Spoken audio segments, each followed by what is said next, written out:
Columbus were listening on Laine. Now, there was no certain indication it was close, but it's I didn't think it was going to come this quickly, guys. I really hoped it was going to work out there. And like nothing's set yet, but I mean, he finally broke his like 14-game goalless drought with a pair. But I just think that speaks volumes right now that the state Columbus are in. Yeah, they're in a weird situation, and I tried looking at what the fans' perception is here, and it seems a little bit mixed because I'm curious. Like, I'm sorry, I don't get to watch a whole lot of Columbus Blue Jackets games. Number one, because they're barely on sport. Like, I rarely see them on Sportsnet to begin with.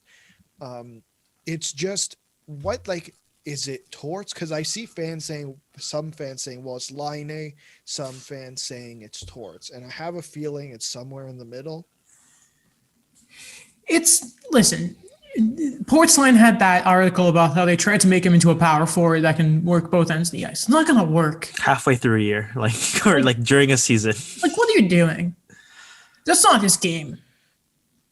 And I don't think that's something you do in the middle of a season, especially this one. You want to do that in the off season? Try it. Yeah. Again, we used that example before too, where you had these guys who are natural scorers, but you don't take that away from them. You just add that defensive element to them where you show them like this is how you should back check. And I've used this example so many times. Ilya Kovalchuk, pure scorer, always had those 40, 50 goal seasons.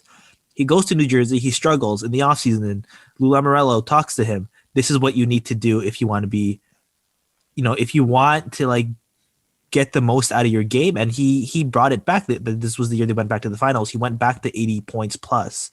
But the thing is, he didn't lose that scoring touch. He just added more of that defensive responsibility.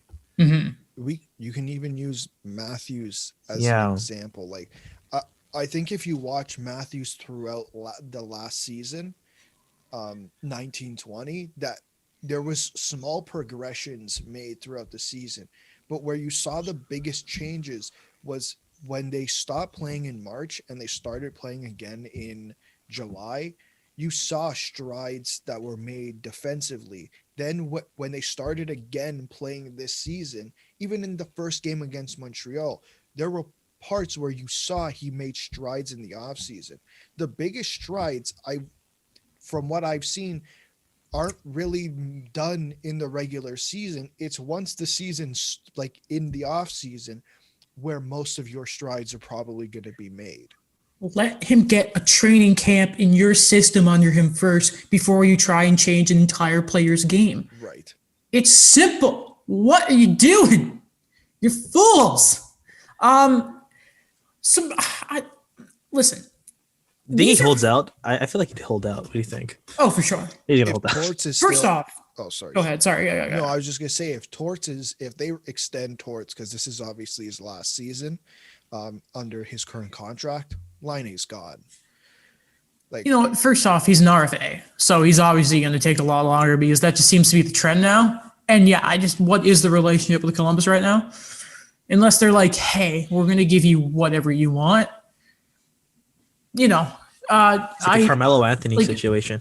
I would hate my boss, but if you gave me a contract worth $88 million, I'd probably deal with it. That's true.